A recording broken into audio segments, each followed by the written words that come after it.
आपण माने समस्त जानछंती जून 1 तारिख रे निर्वाचन होइतिला। निर्वाचन फलाफल आसीबा परे आमे संपूर्ण विपर्ययर सम्मुखीन होइतिलु। ता भितर बहुत चर्चा होइछि, बहुत आलोचना पर्यालोचना हेछि दलर विपर्यय पाई। ता भितर बहु बादानुवाद मध्य हेछि। दल पाई के दायी केउ माने छद्मवेशी दल को हराइछंती, विरोधी सांग्रा हाथ मिले प्रलोभन शिकार होई। तेणु आज दिवस से आखि आगे रखी आम एक प्रेस इस्ताहार आपण माध्यम दौचु। तार कारण हूँ गत 11 तारिख आमर पारादीपर पौराध्यक्ष तथा पूर्वतन नगर सभापति बसंत विश्वास आह्वान स्थानीय श्रमिक भवन में विजु जनता दलर कहवा अनुसार विजु जनता दलर एक सांगठनिक बैठक रखी। जो बैठक से विजु जनता दल काम कौन है 3 मास 3.5 मास हम भारतीय जनता पार्टी शासन को आसला। से 3.5 मास भितर से जेपरी भाव विफलतार सम्मुखीन होती, जन आक्रोशर सम्मुखीन होती, जमी पावर अपव्यवहार कर सारा राज्य में चर्चा है। तेणु जनसाधारण उपलब्धि कले नवीन बाबू भली मुख्यमंत्री को हराई विपदर सम्मुखीन हो। तेणु से जो बैठक होता 11 तारिख से बैठक भारतीय जनता पार्टी विफलता विषय कौन सी आलोचना नहीं, किंतु आलोचना कौन है ना आम विजु जनता दल जो पूर्वतन विधायक थिले गार कर कौन विसर्गार कर ना दलर जिते निर्वाचन सरिला समीक्षा हवा कथा आम हारमु बा जितमु समीक्षा हवा कथा, किंतु समीक्षार ना नधरी समीक्षार काम होछि हमर नगर सभापति किंतु से सेटा नकरी दोषटा आपण जानिथिबे 2024 विधानसभा इलेक्शन पराजय परे हमर पूर्वतन विधायक संबित राउतराय महोदय बारंबार चर्चा को आसी जो बारंबार कही आसी ढोल भितर मूषा सेटा सारा ओडिशा चहल सृष्टि कर पारादीप निर्वाचन मंडल रे आपण माने देखिथिबे से जो मूषा पाखे हमर विधायक होइछथि से मूषा ताकर कैप्टेन एवं ताकर अंपायर ताकर प्लेयर को सहित 11 तारिख दिन श्रमिक भवन रे लोकलोचन को आसी छथि। जो मूषा दल को क्षति पहुंचाई एवं विजु जनता दलर धान आम अमार नहीं बीजेपी अमार रे पहुंचाई से माने मूषा माने कैप्टेन सहित प्लेयर माने 11 तारिख संध्यारे श्रमिक भवन रे एक मीटिंग रा आयोजन करिसथि। मु से विषय कहिबी जे दीर्घ 2018 मसीह रे जेतो डॉक्टर दामोदर राउत थिले दलर विधायक थिले ताकू जेतो दल सस्पेंड करा गला परे सेतो हमर सभापति थिले श्रीयुक्त सुमत कुमार विश्वास महोदय आमे समस्त निष्पत्ति नेलु दामोदर राउत डॉक्टर दामोदर राउत भली दल दक्ष नेता को छाड़ी आमे मध्य दलर सुप्रीम कोर्ट निर्देश क्रमे नवीन पटनायक निर्देश क्रमे आमे से विजु जनता दल रहिलु। आमे दामोदर को सागरे जाई नथुलु दल रे थिलु। तापरे 19 जेतले निर्वाचन आसिला सेतबे हमर बैठक करा गला, हमर मद निष्पत्ति करा गला जे दलर सुप्रीम जहा को एठी विधायक प्रार्थी चयन करिवे आमे समस्त ताको पछरे काम करिवु बोली निष्पत्ति नेलु। जेतले 19 रे निर्वाचन में घोषणा करा गला पारादीप निर्वाचन मंडल प्रार्थी हेले श्रीयुक्त संबित राउतराय महोदय आमे समस्त ताको सहित काम कलु। किंतु दुख और परितापर विषय वर्तमान जे पौर परिषद अध्यक्ष अच्छा ତାଙ୍କ ମନ ଭିତରେ ଆଶା ମାନିଥିଲେ ବିଧାୟକ ହେବା ପାଇଁ, କୌଣସି କାରଣବଶତଃ ତାକୁ ଦଳ ଟିକେଟ ଦେଲା ନାହିଁ।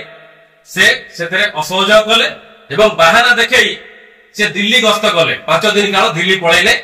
ମୁଁ ଏଠି ଗୋଟେ ପ୍ରଶ୍ନ ତାକୁ କରିବି, ଯଦି ସିଏ ସେଠି ଟିକେଟ ପାଇଥାନ୍ତେ ସେ କଣ ଦିଲ୍ଲୀ ଯାଇଥାନ୍ତେ କି? ତେଣୁ ତାଙ୍କର ଆଶା ଥିଲା ବିଧାୟକ ପାଇଁ ଦଳ ଟିକେଟ ନ ଦେବାରୁ ସେ ଦଳ ବିରୋଧୀ କାମ କଲେ, ଦଳକୁ ଅସହଯୋଗ କଲେ ଏବଂ ବାହାନା ଦେଖେଇ ଦିଲ୍ଲୀ ପଳେଇଲେ। ତାପରେ ମଧ୍ୟ ଆମ ବିଧାୟକ ପୁନର୍ବାର ତାଙ୍କୁ ପରିବର୍ତ୍ତନ କରିବା ପାଇଁ ଆମ ସହିତ ସାମିଲ ହେଇ ବିଜୁ ଜନତା ଦଳର ଏକାଠି କାମ କରିବା ପାଇଁ ସବୁବେଳେ ତାକୁ ପ୍ରେରଣା ଦେଲେ। କିନ୍ତୁ ସେ ବାରମ୍ବାର ବିଧାୟକ ବିଟ୍ରେ କଲେ, ସବୁ କାମରେ ଅସହଯୋଗ କଲେ ଏବଂ ତାକୁ ସବୁ ଯେତେବେଳେ ଶିଳାନ୍ୟାସ ହେଲା ମ୍ୟୁନିସିପାଲିଟିର ଯେକୌଣସି କାର୍ଯ୍ୟ ହେଲା ତାକୁ ବିରୋଧ କଲେ। ତା ସତ୍ତ୍ୱେ ତାପରେ ପୁଣି 2022 ଯେତେବେଳେ ମ୍ୟୁନିସିପାଲିଟି ଇଲେକ୍ସନ ଡିକ୍ଲାର ଘୋଷଣା କରାଗଲା, ସେତେବେଳେ ମଧ୍ୟ ଅଧ୍ୟକ୍ଷ ପ୍ରାର୍ଥୀ ପାଇଁ ଯେତେବେଳେ ବିଜୁ ଜନତା ଦଳ ଏକ ବୃହତ ଦଳ ଆଶା କରିବା ସ୍ୱାଭାବିକ, ବହୁତ ସଦସ୍ୟ ଚାହିଁଲେ ଅଧ୍ୟକ୍ଷ ପ୍ରାର୍ଥୀ ହେବା ପାଇଁ, ସେତେବେଳେ ଦଳ ବିଚାର କଲା ଆମ ଭିତରେ ବିଜୁ ଜନତା ଦଳ ସଦାସର୍ବଦା ଗୋଟେ ଶୃଙ୍ଖଳିତ ହବ, ଆମ ଭିତରେ ପୁଣି ବସି ଆମେ ଆମ ଭିତରେ ତର୍ଜମା କଲୁ, ନାଇଁ ବସନ୍ତ ବାବୁକୁ ପୁଣି ଥରେ ଅଧ୍ୟକ୍ଷ କରିବା ପାଇଁ ନିଷ୍ପତ୍ତି ନେଲୁ। ଏବଂ ସେଠି ସେତେବେଳେ ଥିଲେ ଆମର ଜଗତସିଂହପୁର ଜିଲ୍ଲାର ପର୍ଯ୍ୟବେକ୍ଷକ ଥିଲେ ସମୀର ଦାସ ମହୋଦୟ। ହୋଟେଲରେ ବସି ଆଲୋଚନା ହେଲା, ତାକୁ ଅଧ୍ୟକ୍ଷ ପ୍ରାର୍ଥୀ କରାଯିବ, ଆମ ଦଳ ଭିତରେ ବିଶୃଙ୍ଖଳା ନ କରାଯାଉ, ସମସ୍ତେ ମିଳିମିଶି ପୁଣି କେମିତି ମ୍ୟୁନିସିପାଲିଟି ହାତେଇବା ସେଥିପାଇଁ ଆଲୋଚନା କରାଗଲା। ସେ ମଧ୍ୟ ସହମତ ପ୍ରକାଶ କଲେ, ଯାହା ହେଇଛି ଆମ ଭିତରେ ଆମେ ସମସ୍ତେ ମିଳିମିଶି କାମ କରିବା ଏବଂ ମୁଁ ସମସ୍ତଙ୍କୁ ସାଙ୍ଗରେ ନେଇ କାମ କରିବି ବୋଲି ପ୍ରତିଶ୍ରୁତି ଦେଲେ। କିନ୍ତୁ ଦୁର୍ଭାଗ୍ୟ କଥା, ଯେତେବେଳେ ପୌର ପରିଷଦର ଟିକେଟ ହାତେଇ ଦେଲେ, ତାପରେ ଯେମିତି ତାଙ୍କର ଯାହା ଥିଲା ଅଭ୍ୟାସ, ପୂର୍ବଗତ ଅଭ୍ୟାସ, ସେ ଅଭ୍ୟାସରେ ପରିଣତ ହେଲା। ସେ ପୁନର୍ବାର ଦଳ ସହିତ ବେଇମାନ କଲେ ଏବଂ ଯୋଉ ମିଳିତ ଭାବରେ ଟିକେଟ ଦିଆଯାଇଥିଲା 19ଟି ୱାର୍ଡରେ ସିଏ କିଛି ପ୍ରାର୍ଥୀ ଦେଇଥିଲେ ଏବଂ ଆମର ବିଧାୟକ ମହୋଦୟ ମଧ୍ୟ କିଛି ପ୍ରାର୍ଥୀ ଦେଇଥିଲେ ଏବଂ ସେ ଜାଣି ଶୁଣି ବିଧାୟକ ପ୍ରାର୍ଥୀ ଦିଆଯାଇଥିବା ୱାର୍ଡରେ ସିଏ ଯୋଉ ଆମ ପାରାଦୀପ ଆମ ପ୍ରଗତି ପଟେ ସ୍ୱାଧୀନ ପ୍ରାର୍ଥୀ ଦେଇଥିଲେ ତାଙ୍କ ସହିତ ସିଏ ମଧୁଚନ୍ଦ୍ରିକା କରି ତାଙ୍କ ସହିତ ହାତ ମିଳେଇଲେ ଏବଂ ଆମ ଦଳର ପ୍ରାର୍ଥୀକୁ ସେ ଜାଣି ଶୁଣି ବିଧାୟକ ପ୍ରାର୍ଥୀକୁ ହରେଇଲେ। ତାଙ୍କ ସହିତ ସାମିଲ ହେଇ ସମସ୍ତେ ପ୍ରାୟ ୱାର୍ଡ ଜାଣିଥିଲେ, ବାରମ୍ବାର ସେ ସବୁ ୱାର୍ଡରେ ପ୍ରଚାର ପ୍ରସାର କଲେ, ଗୋଟିଏ ଭୋଟ ଶଙ୍ଖରେ ଦିଅନ୍ତୁ, ଅଧ୍ୟକ୍ଷ ଭୋଟ ଆଉ ଗୋଟେ ଭୋଟ ଉଡ଼ାଜାହାଜରେ ଦିଅନ୍ତୁ। ଏଇଟା ସମସ୍ତେ ଅବଗତ ଥିବେ, ଆପଣମାନେ ଭଲସେ ଜାଣିଥିବେ। ଆମେ କିଛି ଏଟା ମନ ଗড়ା କଥା ଆପଣଙ୍କୁ କହୁନାହୁଁ।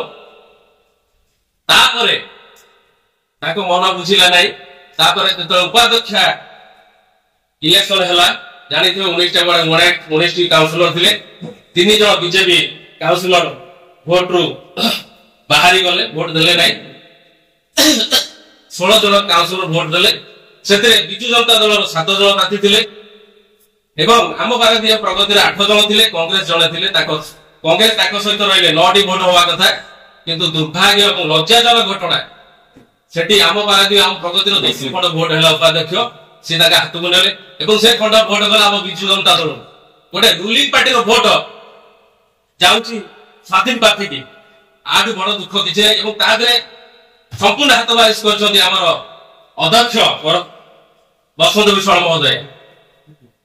ତାପରେ ମଧ୍ୟ ଆମ ବିଧାୟକକୁ ଧନ୍ୟବାଦ ଦେବି, ତାପରେ ମଧ୍ୟ ସେ ତାଙ୍କ ସହିତ ସମ୍ପର୍କ ରଖି ପୁଣି ଦଳ କେମିତି ଆଗକୁ ଯିବ ଚିନ୍ତା କରି ତାଙ୍କ ସହିତ ଆଲୋଚନା କରି ପୁଣି ଆଗକୁ ବଢିବା ପାଇଁ ଚେଷ୍ଟା କଲେ।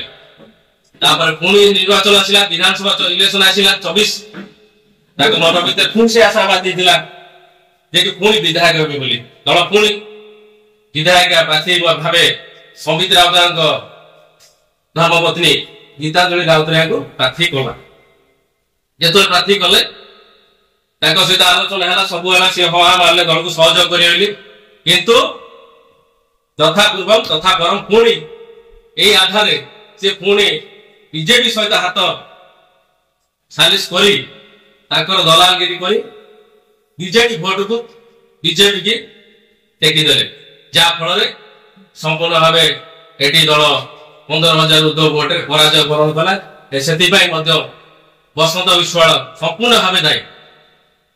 ଏଟା ସମସ୍ତେ ଗଣମାଧ୍ୟମ ଜନସାଧାରଣ ସମୟ ଜାଣିଦେବେ ଏବଂ ବସନ୍ତ ବାବୁ ଯୋଉ ଚାହୁଁଛନ୍ତି ସେ ଏକୁଟିଆ ବର୍ତ୍ତମାନ ଯାହା ଭାବୁଛନ୍ତି ଏକୁଟିଆ ଚାଲାକ ଆଉ ସମସ୍ତେ ବୋକା ବୋଲି সেটা ভাবন্তু নাই, কারণ সমস্ত জনসাধারণକୁ ସେ ଓଲା ଭାବନ୍ତୁ ନାହିଁ।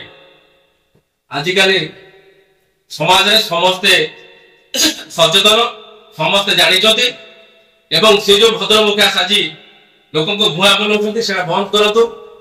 ଦଳକୁ ହରାଇଲା ପରେ ତାପରେ ତାଙ୍କ ମନ ତାକୁ ପାପ ଛୁଇଁଲା, ସେ କୌଣସି କାର୍ଯ୍ୟକ୍ରମ ଯୋଗଦାନ କଲେ ନାହିଁ। କିଛି ଦିନ ଅନ୍ତର୍ଧାନ ପରେ ଦୀର୍ଘ 3 ମାସ ପରେ ସେ ଗତ ବୁଧବାର 11 ତାରିଖ ଦିନ ଏକ ବିଜୁ ଜନତା ଦଳ ସାଂଗଠନିକ ବୈଠକ ବୋଲି ଗୋଟେ ମିଟିଂର ଆୟୋଜନ କରିଥିଲେ। ସେ ଆୟୋଜନରେ ସିଏ ବିଧାୟକଙ୍କୁ ଆରୋପ ଆଣିଥିଲେ। ମୁଁ ଦୁଃଖ ସହିତ କହୁଛି, ସେ ଜାଣିବା ଦରକାର ଯେ ଯେତେ ଦିନ ଧରି ବିଧାୟକ ରହିଛନ୍ତି ତାଙ୍କର ସ୍ଥଳ ସୁଯୋଗ ନେଇକି ସେ ପାରାଦୀପରେ ଲକ୍ଷ ଲକ୍ଷ ଟଙ୍କା ରୋଜଗାର କଲେ। ତା ନିନ୍ଦୁକ ନିନ୍ଦା ଦେବା ପୂର୍ବରୁ ସେ ଚିନ୍ତା କରିବା ଦରକାର ଯେ ଏଇଭଳି ବିଧାୟକ ପାଇଥିଲି ବୋଲିକିରି ମୁଁ ରଜା ଭଳିଆ ରହିଲି ପାରାଦୀପରେ। କିନ୍ତୁ ସେ ତା ନ ଭାବି ସେ ପୁଣି ତାଙ୍କ ବିପକ୍ଷରେ କହୁଛନ୍ତି, ନିନ୍ଦା ଦଉଛନ୍ତି। ଏଇଟା ଦୁର୍ଭାଗ୍ୟର କଥା। ଏବଂ ଯୋଉ କଥା କହିଲେ ମିଟିଂରେ, ସେ ସଭା ଆମକୁ ଲାଗୁନଥିଲା ବିଜୁ ଜନତା ଦଳର ଯୋଉ ମାରିକିରି ଆମ ନବୀନ ପଟ୍ଟନାୟକ ଅବମାନନା କରାଗଲା ଭଳି ଲାଗିଲା। କାହିଁକି ନା ଲେଖିଛନ୍ତି ବିଜୁ ଜନତା ଦଳ ସାଂଗଠନିକ ବୈଠକ, କିନ୍ତୁ ତା ଭିତରେ ଯୋଉମାନେ ତାକୁ ଯାହାକୁ ନିମନ୍ତ୍ରଣ ଅତିଥି କରି ଡାକିଥିଲେ ତାଙ୍କର ଯଦି ଆପଣ ବାଇଟ୍ ଦେଖିବେ ତାହା କୋଉ ଆଗରୁ ଲାଗୁନଥିଲା ସେ ବିଜୁ ଜନତା ଦଳର ସାଂଗଠନିକ ବୈଠକ ହଉଥିଲା ନା ବିଜେପିର ସାଂଗଠନିକ ବୈଠକ ହଉଥିଲା। ବର୍ତ୍ତମାନ ଆମ ସମସ୍ତ କର୍ମୀ ମାନେ ଆମକୁ ପ୍ରଶ୍ନ କରୁଛନ୍ତି। ସେ କିଛି ଲୋକଙ୍କୁ ହାତ ବାରିଶ କରି ସ୍ନେହ ମମତାର ଲୋକ ଯାଇନଥିଲେ, ପଇସା ଦେଇ ଲୋକଙ୍କୁ ଡାକି ଗୋଟେ ତାଙ୍କର ଯୋଉ ଦୋଷ ଦୁର୍ବଳତାକୁ ଲୁଚେଇବା ପାଇଁ ଏ ପ୍ରହସନ କରିଥିଲେ ଆପଣମାନେ ସମସ୍ତେ ଜାଣିଥିବେ। ଏବଂ ସେଇ ସଭାରେ ପୂର୍ବତନ ସାଂସଦ ଯୋଗ ଦେଇଥିଲେ। ଦୁଃଖର କଥା, ମୁଁ ଆଶା କରୁନଥିଲି ଯେ ସାଂସଦ ଜଣେ ଭଦ୍ର ଲୋକ, ନିଶ୍ଚିତ ଭାବେ ତାଙ୍କୁ ସମସ୍ତେ ସମ୍ମାନ ଦିଅନ୍ତି, ଜଣେ ସମ୍ମାନସ୍ପଦ ଲୋକ। ତାଙ୍କର ଯୋଉ ଅଭିଭାଷଣ ସମସ୍ତ ମନରେ ଆଘାତ ଦେଇଛି। ସେ ସେଇ ଅଭିଭାଷଣରେ କହିଲେ ଯେ ବସନ୍ତ ବାବୁ ଜଣେ ଯୁବକ ଲୋକ, ପାରାଦୀପ କଲେଜର ଛାତ୍ର ଏବଂ ମୋର ପ୍ରିୟ ଏକଥା ମଧ୍ୟ କହିଛନ୍ତି, ଆପଣମାନେ ମିଡିଆ ମାଧ୍ୟମରେ ଶୁଣିପାରିବେ, ସେ ବାଇଟ୍ ମଧ୍ୟ ଆମ ପାଖରେ ଅଛି। ଏବଂ ମୋର ପ୍ରିୟ ସାଂସଦ ବିଭୁ ଲରାଇ ସେ ମଧ୍ୟ ଯୁବକ, ପାରାଦୀପ କଲେଜର ଛାତ୍ର ଏବଂ ପ୍ରିୟ ଶିଳ୍ପମନ୍ତ୍ରୀ ସମ୍ପଦ ସ୍ୱାଇଁ ସେ ମଧ୍ୟ ପାରାଦୀପ କଲେଜର ଛାତ୍ର। এই 3 ଜଣ ହଉଛନ୍ତି ଯୁବକ। এই ଯୁବକ ଯଦି ଆଗାମୀ 30-40 ବର୍ଷ ଧରି ତାଙ୍କ ହାତରେ କ୍ଷମତା ରୁହେ, ସେ ପାରାଦୀପ ନିର୍ବାଚନର ବହୁତ ବିକାଶ ଘଟିବ। ତାହେଲେ ସିଏ ଯୋଉ ସଂଗଠନ କରିବାକୁ ଆସିଥିଲେ କାହାର, ବିଜେଡିର ନା ବିଜେପିର? ମୁଁ ଆପଣ ଜରିଆରେ ପ୍ରଶ୍ନ କରିବାକୁ ଚାହୁଁଛି, ସେ ଯୋଉ ସାଂଗଠନିକ ବୈଠକ କରୁଥିଲେ ସେ ବିଜେଡି ପାଇଁ କରୁଥିଲେ ନା ବିଜେପି ପାଇଁ କରୁଥିଲେ? ଏଥିରୁ ଆପଣମାନେ ଅନୁମାନ କରୁଥିବେ। ଆଉ ବସନ୍ତ ବାବୁ ଯୋଉ କାର୍ଯ୍ୟକଳାପ କରିଛନ୍ତି ପାରାଦୀପରେ, ସମସ୍ତେ ଚା ଦୋକାନଠୁ ପାନ ଦୋକାନ ପର୍ଯ୍ୟନ୍ତ ଆପଣ ଯୋଉଠି ଜାଣି ଶୁଣିବେ ତାଙ୍କ ବିଷୟରେ ସମାଲୋଚନା କରାହଉଛି। ବାଟରେ ପଡି ହାଟରେ କରୁଛି ତାଙ୍କ କାର୍ଯ୍ୟକଳାପ। ତେଣୁକରି ମୁଁ ଆପଣଙ୍କ ମାଧ୍ୟମରେ ଅନୁରୋଧ କରିବି ସିଏ ତାଙ୍କର ବୈଠକ କରନ୍ତୁ। ଯେଭଳି ଭାବରେ ସେ ନବୀନ ବାବୁଙ୍କୁ ନିନ୍ଦା କରନ୍ତୁ ନାହିଁ କି ବିଜୁ ବାବୁଙ୍କ ଫଟୋ ମାରିବା ମିଟିଂ କରନ୍ତୁ ନାହିଁ, ମୁଁ ଅନୁରୋଧ କରିବି ଆପଣଙ୍କ ମାଧ୍ୟମରେ। ଯେହେତୁ ସେ ଦଳ ବିରୋଧୀ କାମ କରିଛନ୍ତି, ମ୍ୟୁନିସିପାଲିଟିରେ ଦଳକୁ ହରାଇଲେ, ତାକୁ ଧୈର୍ଯ୍ୟ ଧରିକି ଆମେ ରହିଲୁ।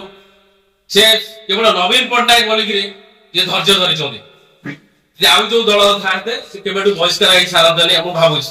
ତାପରେ ମନ ବୁଝିଲାନି, ପୁଣି ଥରେ ସେ ବିଧାୟକକୁ ହରାଇଲେ। ତେଣୁକରି ଆପଣ ମାଧ୍ୟମରେ ଆମେ ଆମର ପ୍ରିୟ ପୂର୍ବତନ ମୁଖ୍ୟମନ୍ତ୍ରୀ ତଥା ଆମର ଦଳର ସୁପ୍ରିମୋ ଶ୍ରୀଯୁକ୍ତ ନବୀନ ପଟ୍ଟନାୟକଙ୍କୁ ଅନୁରୋଧ କରିବୁ, ପାରାଦୀପ ନିର୍ବାଚନ ମଣ୍ଡଳୀର ସମସ୍ତ କର୍ମକର୍ତ୍ତା ଯେତେ ଶୀଘ୍ର ସେ ପାରୁଛନ୍ତି ଶ୍ରୀଯୁକ୍ତ ବସନ୍ତ ବିଶ୍ୱାଳଙ୍କୁ ଦଳରୁ ବହିଷ୍କୃତ କରନ୍ତୁ। ନହେଲେ ଯୋଉ ଭଳି କାର୍ଯ୍ୟକ୍ରମ ସେ କରୁଛନ୍ତି ଆପଣମାନଙ୍କୁ ଦେଖେଇବି। ତାଙ୍କର ଯୋଉମାନେ କର୍ମକର୍ତ୍ତା ତାଙ୍କ ସହିତ ବୁଲୁଛନ୍ତି, କିଭଳି ଭାବରେ ବିଜେପିର ଦଲାଲ ହୋଇ କାମ କରୁଛନ୍ତି ଆପଣମାନେ ଦେଖନ୍ତୁ। ସିଏ ନିଜେ ବିଭିନ୍ନ କାର୍ଯ୍ୟକ୍ରମ ତାଙ୍କ ସହିତ ଯୋଗ ଦଉଛନ୍ତି, ଲଜ୍ଜାଜନକ ଘଟଣା। ଆଉ ମଧ୍ୟ ଦେଖନ୍ତୁ ତାଙ୍କ ହୃଦୟ ଯେତେବେଳେ ବିଜେପି ଆଡକୁ ମୁହାଇଲାଣି, ଦେଖନ୍ତୁ ତାଙ୍କ ବେକରେ ଗାମୁଛା ଦେଖନ୍ତୁ କୋଉ ବର୍ଣ୍ଣର ପଡିଛି। ଯଥେଷ୍ଟ ପ୍ରମାଣ ଅଛି, ଆହୁରି ମଧ୍ୟ ଅଛି। ପାରାଦୀପ ତାରିଣୀଗଡାର ଯୋଉ ନାଗରିକ ମଞ୍ଚ ଅଛି ସମ୍ବର୍ଦ୍ଧନା ଦେଲାବେଳେ ସେଥିରେ ସାଙ୍ଗ ହେଇକି ଗେଷ୍ଟ ହେଇକି ମଧ୍ୟ ଯାଇଛନ୍ତି। ଦେଖନ୍ତୁ ଖୁସିର ମାହୋଲ ଦେଖିପାରୁଥିବେ। ଏବଂ ତାଙ୍କର ଯେଉଁମାନେ ଘନିଷ୍ଠ ସହଯୋଗୀ ସୋସିଆଲ ମିଡିଆରେ ଦେଖନ୍ତୁ ସମ୍ପଦ ବାବୁ ଯେଉଁ ବିଧାନସଭାରେ ଉଠେଇଥିଲେ ଶିଳ୍ପ ପ୍ରତିଷ୍ଠାନ ବିଫଳ ଦାଦନ ଶ୍ରମିକର ସୃଷ୍ଟି କରିବା ସଫଳ ସେ ତାକୁ ମଧ୍ୟ ସୋସିଆଲ ମିଡିଆରେ ସେୟାର କରିଛନ୍ତି। ଯଥେଷ୍ଟ ପ୍ରମାଣ ଆହୁରି ମଧ୍ୟ ଅଛି। ମୁଁ ତେଣୁକରି ବିଶେଷ କିଛି କହିବି ନାହିଁ। ଯେଉଁମାନେ ଦଳରେ ବିଜୁ ଜନତା ଦଳ ଏକ ଶୃଙ୍ଖଳିତ ଦଳ, ଯିଏ ବିଶୃଙ୍ଖଳା ଆଚରଣ କରୁଛି, ଦଳକୁ କ୍ଷତି ପହଞ୍ଚାଉଛି, ତୁରନ୍ତ ଦଳର ସୁପ୍ରିମୋ ନବୀନ ପଟ୍ଟନାୟକ ତାଙ୍କ ବିରୁଦ୍ଧରେ କାର୍ଯ୍ୟାନୁଷ୍ଠାନ ଗ୍ରହଣ କରନ୍ତୁ। ମୁଁ ଏତିକି କହି ସମସ୍ତ ମିଡିଆ ବନ୍ଧୁ ମାନଙ୍କୁ ପୁନର୍ବାର ଧନ୍ୟବାଦ ଦେଇ